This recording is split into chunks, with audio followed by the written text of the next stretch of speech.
يا زهور الروض يا زهور الروض يا زهور الروض من آلاف الصحاب. طور پر یہ خاوند اور بیوی کا رشتہ یہ تمام رشتوں میں سب سے اہم رشتہ ہے، سب سے بڑا رشتہ ہے، سب سے بنیادی رشتہ ہے۔ پہلا رشتہ جو اللہ تعالیٰ نے اس کائنات میں قائم کیا وہ آدم اور حوا، میاں بیوی کا پہلا رشتہ میاں بیوی کا ہے، اور جنت میں بھی رشتہ میاں بیوی کا ہی رہے گا۔ ہر آدمی اپنی بیوی کے ساتھ، ہر بیوی اپنے خاوند کے ساتھ پوری جنت میں الگ الگ رہیں گے۔ اور ابتدائے رشتہ انسانیت ہوئی ہے خاوند اور بیوی کے ساتھ۔ آدم علیہ السلام کو پہلے پیدا کیا، ایک پیغام دیا کہ کائنات کا نظام مرد کے گرد گھومے گا، عورت کے گرد نہیں۔ مرد الرجال قوامون علی النساء کا مطلب ہے کہ کائناتی نظام اللہ نے مردوں کے سپرد کیا ہے، اس کو چلائیں گے، یہ چل، عورت اس کی معاون بنے گی، مددگار بنے گی۔ اس لیے آدم علیہ السلام کو پہلے وجود بخش، ان کا پتلا بنایا، وہ پڑا رہا، وہ خشک ہو گیا، پھر اس میں روح ڈالی، پھر ان کو کپڑے پہنائے، پھر ان کو جنت میں ڈالا۔ اللہ نے اسی طرح حوا کا پتلا بھی بنا دینا تھا، ساتھ ہی ایک گارے کی ڈھیری بنا دیتے تو حوا کا پتلا بھی۔ اب خیال فرمائیں کہ اللہ نے عورت کو پہلے دن سے بے پرد نہیں رکھا، پہلے دن سے بے پرد نہیں رکھا۔ اللہ تعالیٰ کے ایک ڈھیری ساتھ حوا کی بناتے تو وہ کیا مسئلہ تھا، فرشتے ہی ہیں اور تو کوئی ہے نہیں، اور اللہ تعالیٰ ایک ڈھیری بنا کے چل بھائی آدم بن گیا، چل بھائی ہوں ہوا بھی بنا دے، وہ بھی بن جاندی، دونوں ہی پڑے ہوتے۔ نہیں، ایسا نہیں کیا ہے، حوا کی ڈھیری نہیں بنائی، حوا کے پتلے کو بے پرد نہیں رکھا، آدم کو سلایا، آنکھ کھلی تو پہلو میں حوا کو بٹھایا ہوا تھا، پورے لباس، پوری زیب و زینت کے ساتھ۔ تو آدم علیہ السلام کہنے لگے یہ کون ہے؟ کہ یہ تیری بیوی ہے، تیری زندگی کی ساتھی۔ اور عجب بات بتا، جنت جیسی نعمت کے باوجود آدم علیہ السلام جنت میں اداس رہتے تھے۔ ماں جی آئی تو اب بیدا دل لگا، نہیں تو جنت میں بھی اداس رہتے تھے۔ تو اللہ تعالیٰ نے نکاح پڑھایا، تو اللہ تعالیٰ نے کہا آدم بیگم کا مہر ادا کرو۔ تو یہ مہر پہلے دن سے ہے۔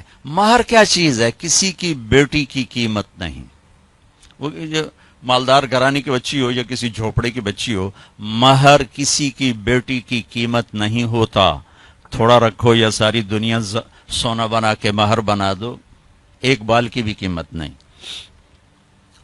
مہر ایک علامت ہے کہ آج کے بعد اس لڑکی کا خرچہ یہ لڑکا اٹھائے گا، جب تک وہ زندہ اور یہ نکاح قائم ہے، یہ خرچہ خاوند قوامون علی النساء، گھر کا نظام مرد چلائے گا۔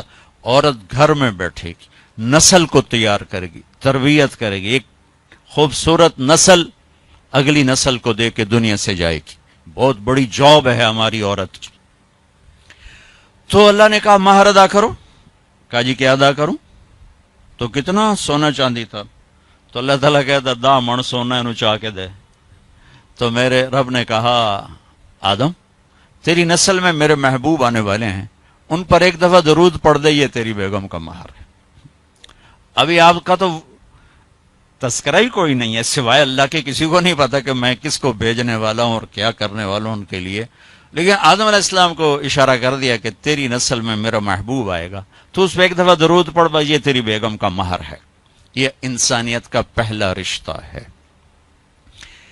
والدین کے حقوق کے لیے چند آیات، اولاد کے حقوق کے لیے چند آیات، بہن بھائیوں کے حقوق کے لیے چند آیات ہیں، خاوند بیوی کے لیے سینکڑوں آیات۔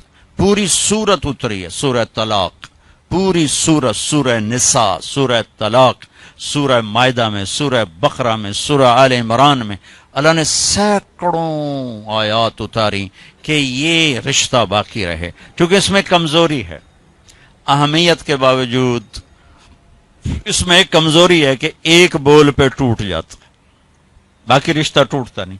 میں اپنی ماں کا فرما بردار ہوں یا نافرمان ہوں، ماں بیٹے کا رشتہ نہیں ٹوٹتا، باپ کا باغی ہوں یا باپ کا خدمت گزار ہوں یہ رشتہ نہیں ٹوٹتا، بھائی سے لڑا ہوا ہوں یا صلح ہے یہ رشتہ نہیں ٹوٹتا، لیکن خاوند اور بیوی کا رشتہ ایک بول پہ ٹوٹ جاتا۔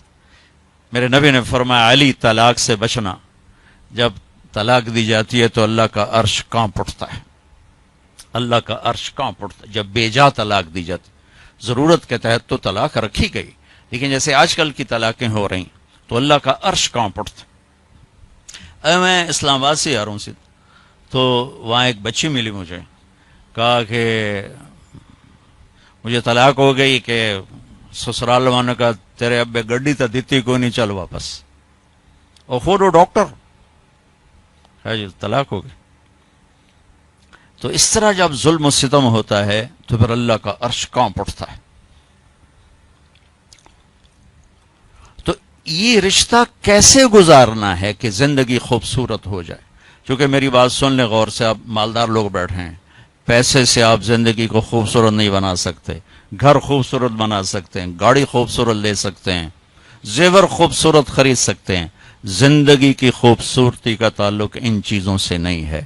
زندگی کی خوبصورتی صرف میرے نبی کی غلامی میں ہے۔ نبی پاک صلی اللہ علیہ وسلم ایک پاکیزہ زندگی لے کر آئے، جو اس کے پیچھے چلے گا اس کی زندگی میں حسن آئے گا، جمال آئے گا، کمال آئے گا، باقی ویرانیوں کے سوا کچھ بھی نہیں۔